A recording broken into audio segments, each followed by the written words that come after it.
अस्सलाम वालेकुम वरहमतुल्लाह। कैसे हो तुम लोग? तुम्हें पता ही होगा कि मैंने कुछ दिन पहले अपने मेन चैनल पर एक पॉडकास्ट अपलोड किया था एक ऐसी लड़की का जो कि बीटीएस को छोड़ चुकी थी। उसने अपनी स्टोरी सुनाई थी कि बीटीएस को देख के वो अपनी बॉडी को लेके बहुत ज़्यादा इनसिक्योर हो गई थी, बिंज ईटिंग डिसऑर्डर हो गया था उसको और डिप्रेस्ड हो गई थी। इवन उसके दिमाग में सुसाइडल थॉट्स भी आते थे। फिर उसने बीटीएस को छोड़ दिया और वो दूसरों को मशवरा दे रही थी कि किसी से भी ऑब्सेशन अच्छी नहीं होती। एक सिंपल पॉडकास्ट था, एक बहुत सिंपल स्टोरी थी। इसमें किसी को गाली नहीं दी गई, किसी को बुरा नहीं कहा गया, किसी के साथ एग्रेसिव नहीं हुआ गया। अब इसका रिएक्शन एग्जैक्ट वैसे ही आया जो मैंने सोचा था। हाँ, मैंने भी एक वीडियो बीटीएस पे बहुत पहले बनाई थी और वो वही वीडियो थी जो बंदा आउट ऑफ कंटेंट होता है तो जो भी होता है उसको बना देता है। और उस वीडियो को मैंने बहुत ही पहले प्राइवेट भी कर दिया था क्योंकि शर्मिंदगी ही बहुत ज्यादा थी कि मैंने क्या कंटेंट डाल दिया और मेरी वजह से कितने लोग बीटीएस को देखा होगा और मेरी वजह से कितने लोग गुमराह हुए होंगे। तो उसको चैनल से हटा देने के बाद ही मुझे सुकून आया। अब वीडियो शुरू करने से पहले ना मैं यहाँ पे कुछ बातें क्लियर कर दूं। पहली बात ये कि I am not a hater of BTS, K pop और any other celebrity. In fact, I don't really care. No one really cares. Why am I making this video then? आगे चल के तुम्हें पता चल जाएगा। दूसरी बात रही कि मैं उनसे जलती नहीं हूँ क्योंकि ये भी आता है कि यू आर जेलस, तुम उन तक पहुंच ही नहीं सकती, दे आर सक्सेसफुल। मेरा उनसे कोई ताल्लुक नहीं है और उनके पास ऐसा कुछ भी नहीं है जो मेरे पास नहीं है या जो मुझे चाहिए हो, तो जेलसी का कोई फैक्टर आता ही नहीं है बीच में। So let's get these two things out of the way. ये वीडियो मैं चाहती थी कि मैं अपने मेन चैनल पर ही डालूं, लेकिन मुझे इसमें और भी ज्यादा बातें करनी है तो मैंने कहा कि इसको इसी चैनल पर रखते हैं। अब मेरे पॉडकास्ट पे ना दो तरह के रिएक्शन आए थे। एक था सेंसिबल रिएक्शन कि हाँ यार ये बंदी ठीक कह रही है, ऐसा ही होता है, ऑब्सेशन में इंसान इसी तरह की हरकतें करता है। और इसी तरह के रिएक्शन बीटीएस के फैंस की तरफ से भी आया था जो कि बड़ा सेंसिबल रिएक्शन था। दे वर एक्सट्रीमली रिस्पेक्टफुल। लेकिन दूसरा रिएक्शन था टॉक्सिक आर्मी का रिएक्शन। ये कहने लगी कि नहीं, बीटीएस ने तुम्हें नहीं कहा था कि तुम डाइटिंग करो और इनसिक्योर हो जाओ, तुम तो कभी आर्मी थी ही नहीं, तुम आर्मी होती तो आर्मी छोड़ती नहीं। अब बीटीएस ने थोड़ी तुम्हें कहा था कि तुम डाइटिंग करो, बीटीएस तो कहता है कि लव योरसेल्फ। एक चीज होती है जिसको कहते हैं इन्फ्लुएंस, और ये लोग इन्फ्लुएंसर्स हैं। कोई भी सेलिब्रिटी फॉलोअर्स वाला बंदा इन्फ्लुएंसर होता है। एक घर में जो बड़ा भाई होता है ना, वो छोटे बहन भाइयों पर इन्फ्लुएंस रखता है। लाजमी नहीं है कि अगर ये कहेंगे तो ही अगला बंदा अपनी बॉडी को लेकर इनसिक्योर होगा। बिल्कुल वैसे ही जैसे बीटीएस ने कभी नहीं कहा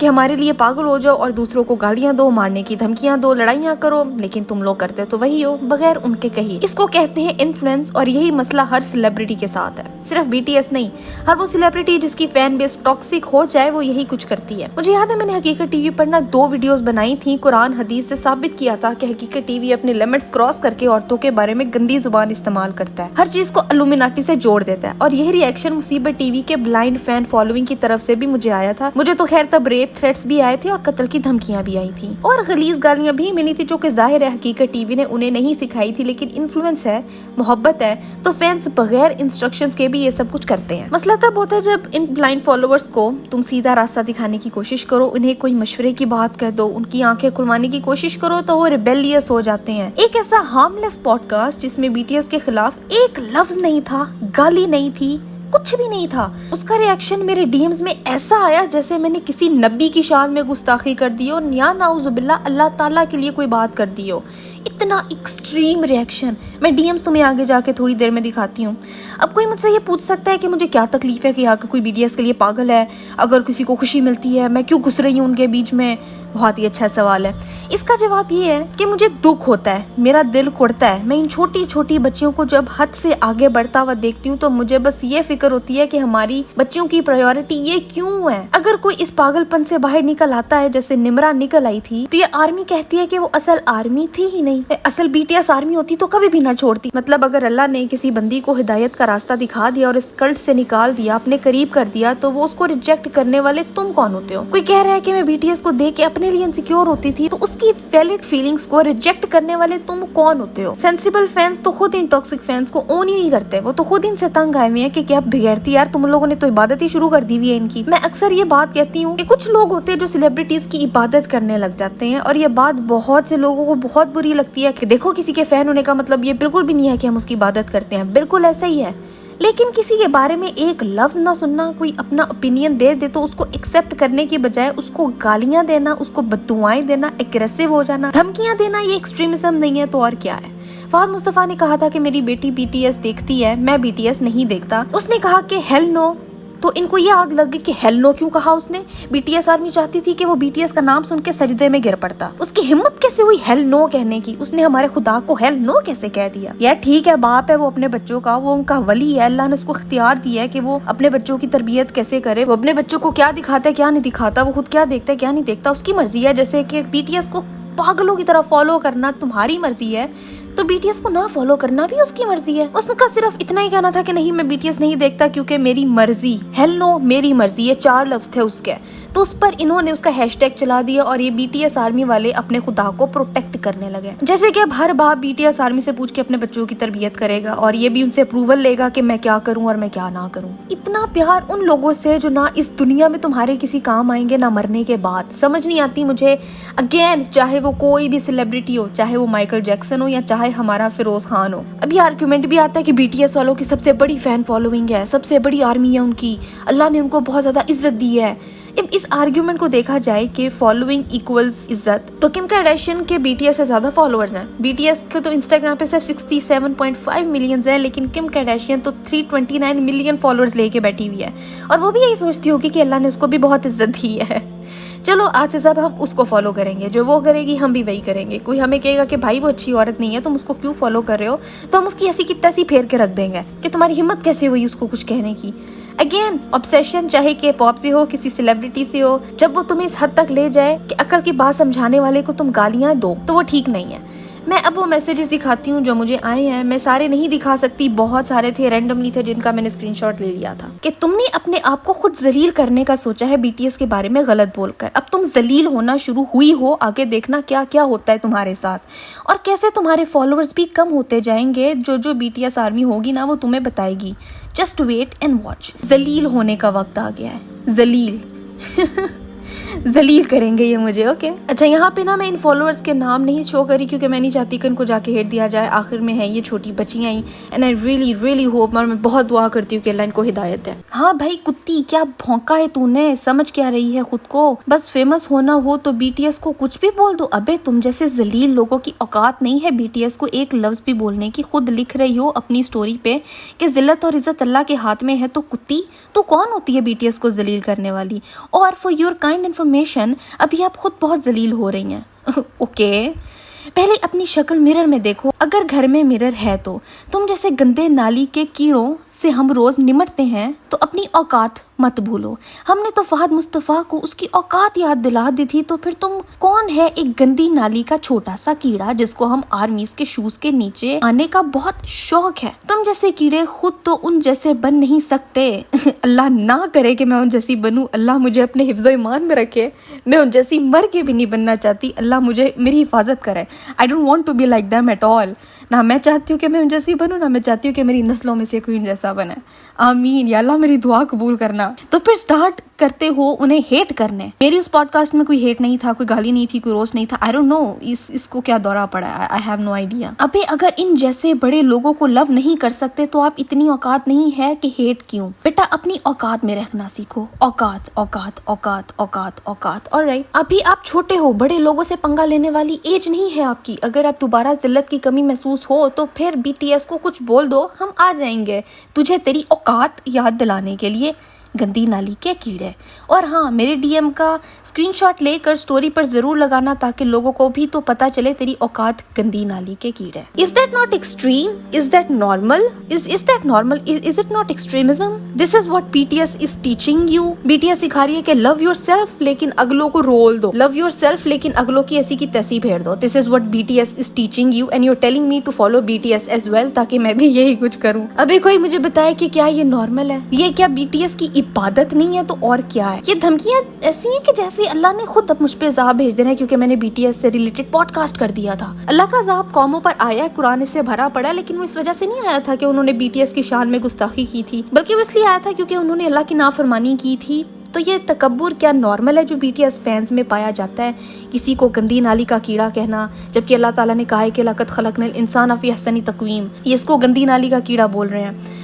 या फिर किसी को कहना कि तेरी औकात औकात औकात क्या है? I really want to know औकात क्या है। अल्लाह ताला ने ना सूरह बकरा की आयत 165 में फरमाया है, और कुछ लोग अल्लाह के सिवा और माबूद बना लेते हैं, उन्हें अल्लाह की तरह मोहब्बत देते हैं और ईमान वालों को अल्लाह के बराबर किसी की मोहब्बत नहीं। और कैसे हो अगर ये देखे जालिम वो वक्त जबकि अजाब इनकी आंखों के सामने आएगा। बेशक सारी कुव्वत अल्लाह की ही है और इसलिए अल्लाह का अजाब बहुत सख्त है। इस आयत की तफसीर ना मुफस्सिर ये करते हैं कि इंसान अपने दिल में बहुत सारे बुत बना लेता है और उन बुतों की वो इबादत करता है, उन्हें खुदा बना लेता है। किसी का खुदा पैसा होता है, किसी का खुदा फेम होता है, किसी का खुदा कोई इंसान होता है और किसी का खुदा कोई सेलिब्रिटी होता है। और BTS वाले तो खैर इन्हें कहते भी आइडल्स हैं, IDOLS, मतलब वो बुत जिनको खुदा मान के उनकी इबादत की जाती है।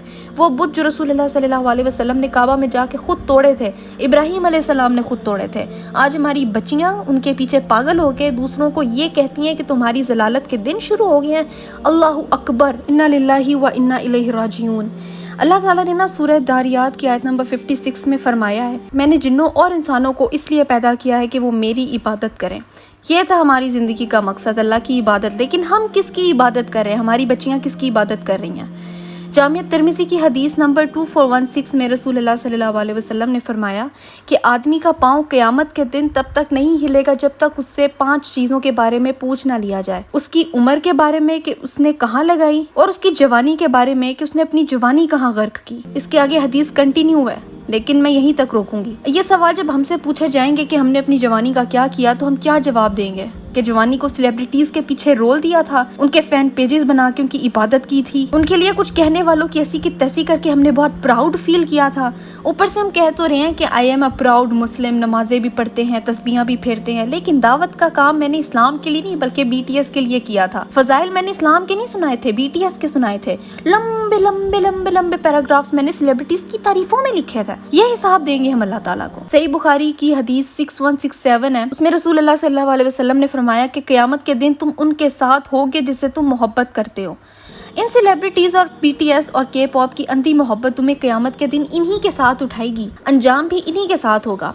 अब वो सेलिब्रिटीज जिनको अल्लाह ने कलमा तक नहीं दिया, जो कि अल्लाह को मानते भी नहीं है, वो क़यामत के दिन कहाँ होंगे? ये जवाब मुझे देने की ज़रूरत नहीं है, तुम बहुत अच्छे से जानते हो।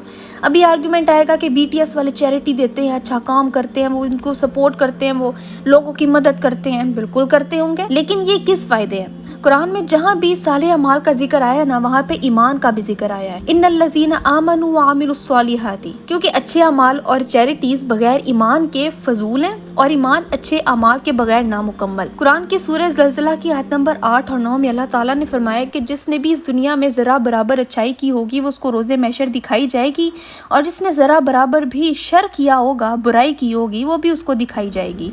ये सारी गालियों भरे मैसेजेस जो BTS को डिफेंड करते हुए मुझे भेजे गए हैं, रोज़े महशर तुम्हें दिखाए जाएंगे और सवाल किया जाएगा कि जब किसी ने कुरान और हदीस दिखा दिखा के तुम्हें अकल दिखाने की कोशिश की थी, तो तुमने उसको इतने गलीज मैसेजेस क्यों भेजे थे? ये तुमसे पूछा जाएगा।